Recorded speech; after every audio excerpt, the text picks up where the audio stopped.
The Christmas Santa almost missed. Santa and his elves were up early.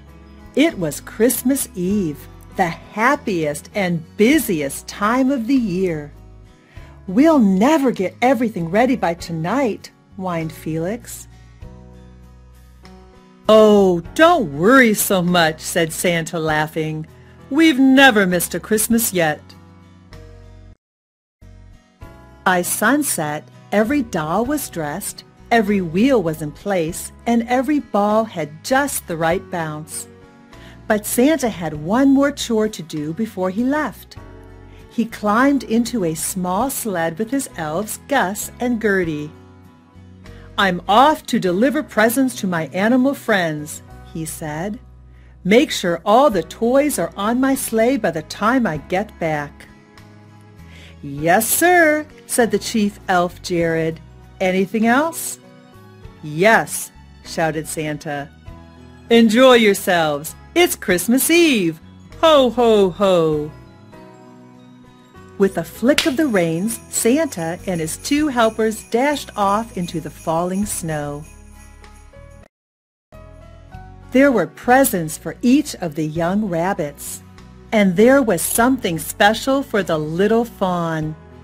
"Some of my enchanted jingle bells," Santa whispered to its mother.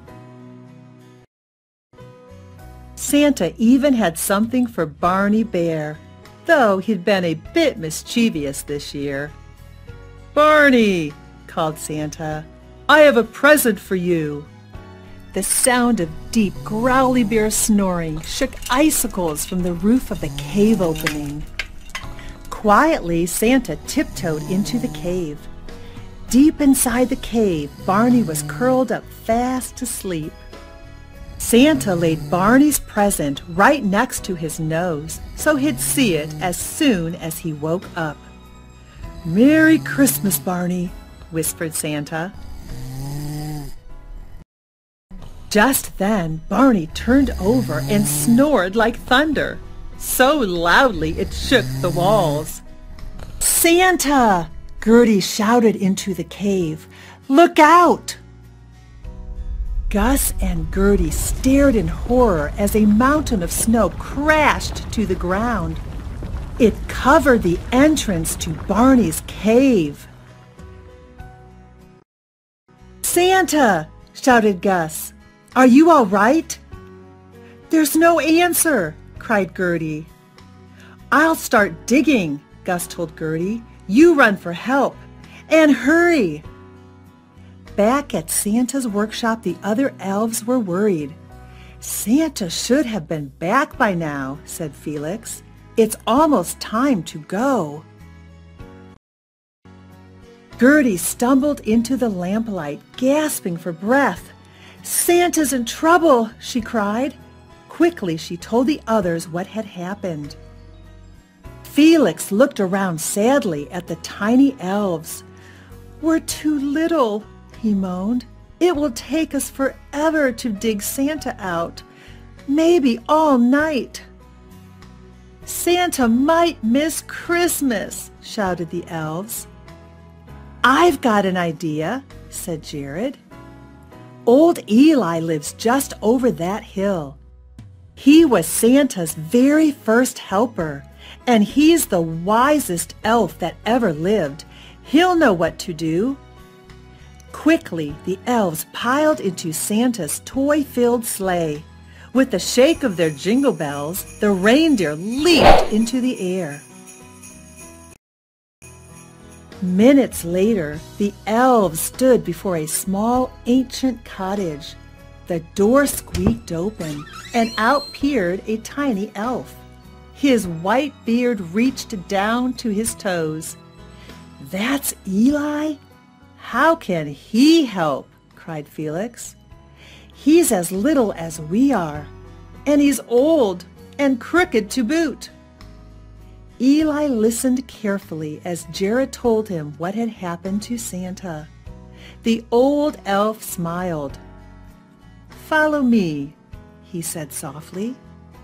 Inside the dark cottage, Eli unlocked a wooden cabinet and took down a dusty pottery jar. "What's that?" asked Felix.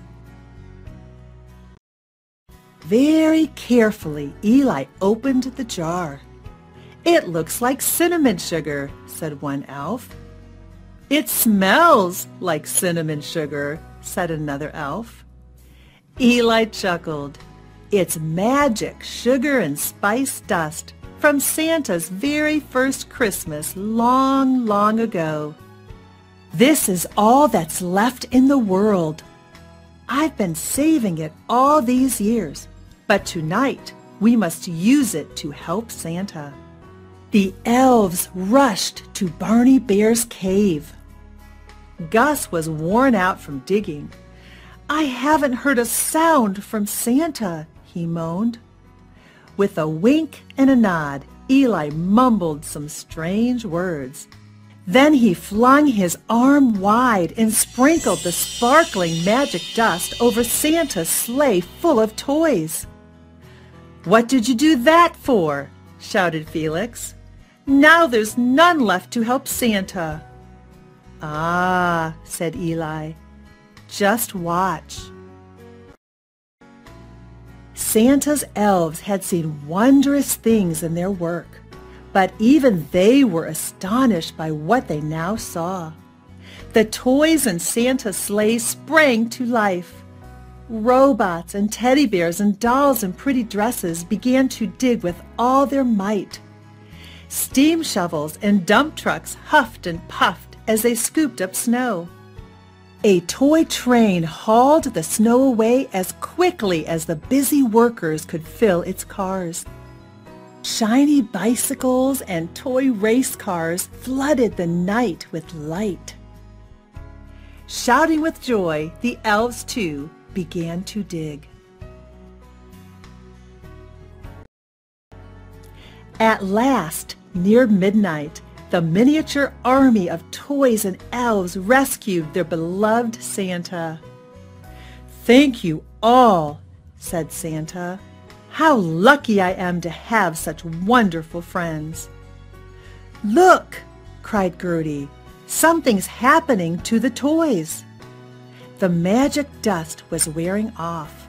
Slowly, as if they were falling asleep, the toys wound down, and then they were still. They were only toys, ordinary toys, once again.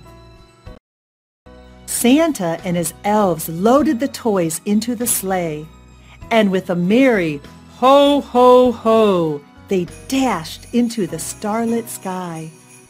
Around the world, children slept, dreaming of Santa and the toys he would bring.